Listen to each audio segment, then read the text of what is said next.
السلام عليكم ورحمة الله وبركاته. أهلا بيكم وتوقعات جديدة، حلقة جديدة من المسلسل العائلة.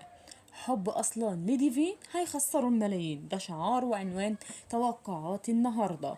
طبعا بعد اتفاق أصلا مع والد سرحات بأن هو يبيع له كل أماكن القمار اللي فاتحها أو صالات القمار اللي فاتحها بمبلغ كبير جدا، بيتخطى ال 15 أو 150 مليون تقريبا أو أكتر من كده.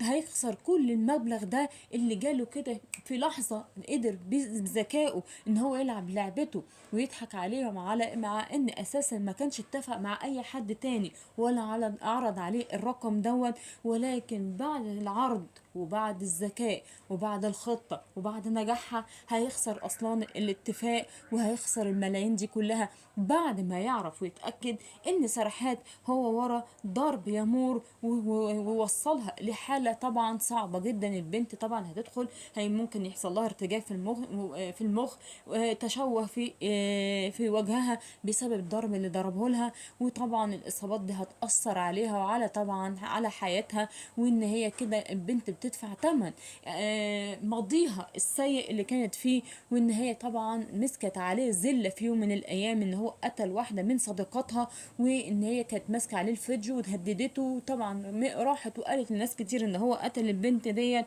ومن هنا ابتدى يخاف ان هي تفضحه، وعشان كده وصلها للحالة ديت، وكان ممكن توصل ان هي يقتلها.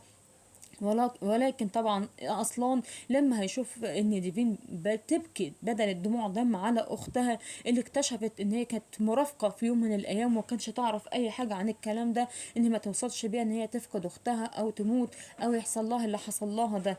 ولكن طبعا اصلا بحق دمعه من دموع ديفين هينتقم من سرحات لما يتاكد، ومش بس عشان خاطر ديفين، ده عشان خاطر كمان اكرم اخوه صديقه الروح بالروح اللي عرف طبعا مؤخرا ان هو بيحب يامور وان في علاقه ما بينها وان هو نفسه يتجوزها. ولما يلاقي كده في يوم وليله ان هي البنت وصلت بالحاله دي، طبعا هينتقم علشان خاطره وعشان خاطر ديفين. يعني ان المساله هتنهي بالصفقه اللي قام بيها او الخطه اللي قام بيها، بان هو هيعاقب طبعا سرحات، يا اما بنفس العلقه والضرب اللي ضربه اليامور، يا اما ممكن يطلق عليه النار.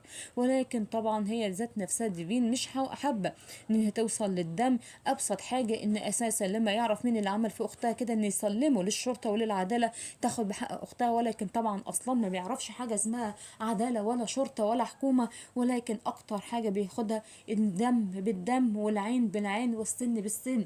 ولكن هنيجي بقى النقطه مهمه جدا اللي هيعمله طبعا اتيلا مع اخته، لان لحد اللحظات دي ما يعرفوش ان اخته بتتقابل معاه وان في علاقه ما بينهم، الا علاقه خفيفه من بعد الحفله اللي حصلت. وامها حاولت ان هي تمنعها، ولكن برضك البنت مش هتقدر تقطع علاقتها باتيلا، لان هي شايفه ان البني ادم ده انسان وسيم وجميل جدا ومحبوب ورومانسي وصاحب قناه، يعني الف بنت تتمناه. ولكن ما تعرفش ان هو بيوقعها في مصيبه علشان ينتقم من اخوها.